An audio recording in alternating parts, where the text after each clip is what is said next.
I got a package just in time for Messy May. Hello, beautiful arty people. My name is Sarah Jean Bryson. I am an artist, illustrator, creative human being, and I run the Instagram account It's Art O'Clock with underscores, as well as this YouTube.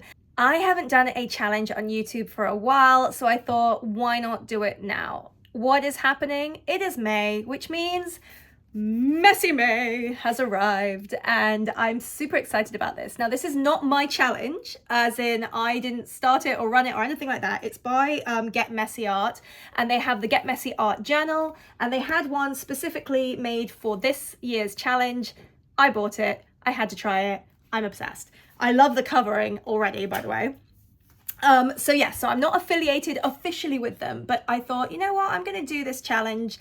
It's a big thing for me on my page to push people to make time for art daily, even if it's like a little doodle or a full-blown painting. The whole idea is making time for art. It's Art O'Clock is your time to just do something creative. Now, the Messy Art Challenge takes that one step further and basically allows you to get really messy with your art. They do have an official prompts list. I've already gone ahead and filled my page out in here. You do not have to use their challenge booklet to do this, by the way.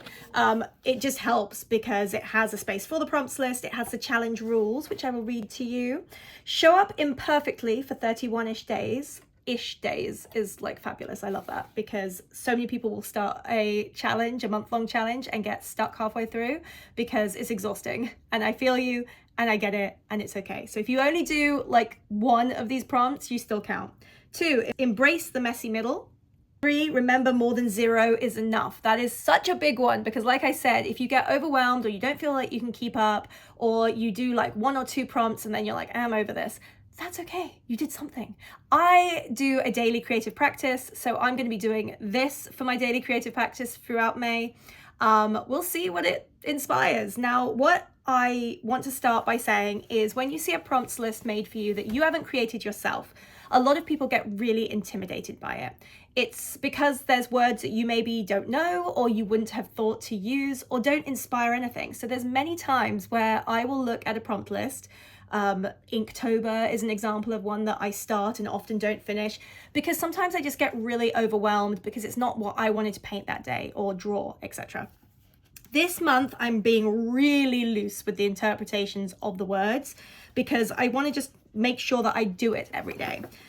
So first prompt is Prologue. I went and got my little pocket dictionary. I ripped this one up, so it's okay that it's like damaged and destroyed. I actually use it in my pieces like junk journal style. And I looked up the word prologue, and then in the notes and ideas section that they give you in this particular sketchbook, I wrote that prologue is an event or action that leads to another event situation. It's also synonymous, as in like another synonym for it is introduction, which I immediately thought, oh, I'm going to do an about me spread. Create something inspired by me and who I am, artist, mother, wife, whatever, colors I love, things that I use. I don't know where it's going to go. I'm not sure if I'm going to like the end result. The goal is that I'm just going to do, though, because the whole point of this challenge and all of the things that I'm pushing on my page is just make time, just do it, because doing it is what increases your skill. Even if you don't like what you do, I promise you, the more you do, the better you get. Ooh, I love the beginning. So I haven't even filled it. Oh, wait, that's not the beginning. I haven't even filled this in yet. I'm going to write Messy May. You know, I'm weird about doing stuff like this. I'm going to change it. 2024. Number 1. Yay! Now, I've already written in my prompts list. Ready to go. So just to make it easier on myself, they have numbered the pages, but I think it's personally helpful if I handwrite on each page the word of the day or the word of that day. So obviously we're starting with Prologue. I am going to do this like in a fun mixed media way. I'm probably going to do most of this challenge that way, but I'm going to speed you guys up so that you can watch the process and how I think, and I'm going to voice over as much as I can. So this stamp right here is my personal logo, again as an about me intro spread. That seemed relevant. Here's a bunch of stuff that I keep. I've got napkins in there, my dictionary piece that I ripped out of the word artist because it seemed relevant. And then we had to get some pink, opera pink. This particular one by Art Philosophy is one of my favorites. And then I accidentally got my finger in it and I was like, you know what, it's Messy May, let's go with it. So we got fingerprints on there too. It's not really Messy May if you don't get covered in paint. Now, remember the first layer with a mixed media piece, or for me anyway, most of this you don't even see at the end, and that's kind of the beauty of it. So don't feel bad if your first layers look terrible. You can always fix them later.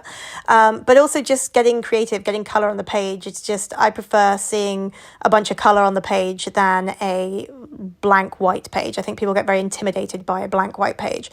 I decided to photocopy the dictionary definition of artist because that's a big part of my life, and so I stuck that on. Now, I am known on Instagram a lot for my water bubble droplet paintings, and I had never tested this paper out before, so I didn't know what to expect, and unfortunately it didn't quite work, but that's okay. I kept going. I found an old pamphlet from a watercolor workshop I did, and that seemed kind of relevant to the intro that I'm trying to do. And then I found a latte sticker, and I do love a good latte, so that went on there too. I had to incorporate some scrap paintings I've done in the past. I do find that sometimes taking a painting, a very abstract mixed media painting, and cutting it into smaller pieces can yield some really fun results. So this is actually a bookmark I made that I then cut up for this particular piece. I had an old packaging from Viviva with colourful rainbow watercolours, and that seemed something that I love to put on. I wrote some affirmation type things, make time for art daily, and then I covered that with washi tape. A lot of the times, like I said, you don't really see the first layers, you just keep building, and then I just had to get some mark making going on. The Posca pen came in handy, as did my Sennelier acrylic liner. I love using that to get texture on the page. I'm a big fan of texture in art, and I just kept building and building and building. So I'm totally losing the light, but I want to show you how this has ended up. I've had a fun day of creative play. You know it's good when you've got glue and paint all over your hands. So for my prologue, I've done it as like, let me introduce myself. I've put little pencil marks. I've written little affirmations underneath. I found an old watercolor workshop card that I had made up, which tells you all about me, being a self-taught British watercolor artist, all that. I found an artist dictionary piece. I've hand scribbled some information underneath. I love texture, so that's why I've got 3D acrylic on here that will dry and be really fun. I introduced some of my old mixed media pieces. I've got my stamp on there. I like coffee, so I found that sticker. It's just a fun piece, nothing crazy. And I actually was going to cut off this corner part of this rainbow because I do love colour. I was going to cut this off, but actually I kind of love that it's like a little handle. So I'm going to keep it at it as is. So I'm going to show you in the light in different angles. But there we go. That is me. Prologue.